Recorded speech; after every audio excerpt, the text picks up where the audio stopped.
A 6-month review of Australia's defence strategy has been handed to the government. Recommendations include calls for long-range strike and unmanned weapon platforms and an urgent acquisition of killer drones. The Defence Strategic Review focuses on the nation's preparedness for conflict and was conducted by former Defence Chief Sir Angus Houston and former Defence Minister Stephen Smith. A redacted version of the review won't be released publicly for several more weeks. However, Richard Marles, the Defence Minister, told Parliament the review is the most important re-evaluation of Australia's Defence Force in 35 years.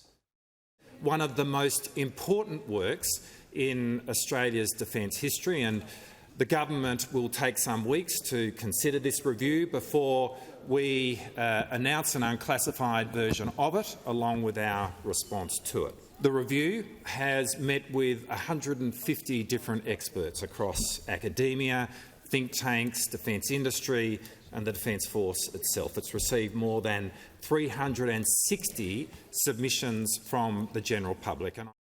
The late Senator Jim Molan had doubts about what he believed the Defence Strategic Review would contain. I sat down with the Major General last November for our documentary Are We Ready for War, in what became his final interview. The Albanese government has got to come up with a strategy, figure it all out and just do it and pay for it. Regardless of whatever kind of blowback might come from the public? Well, I think ultimately the public will come alongside. Jim Molan argued the defence budget needs to be doubled from its current levels of just below 2% of GDP. What do you expect the Defence Strategic Review to tell us?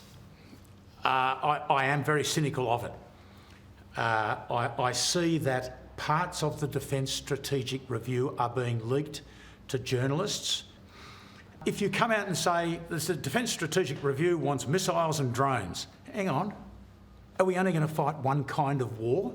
The kind of war that requires drones and missiles?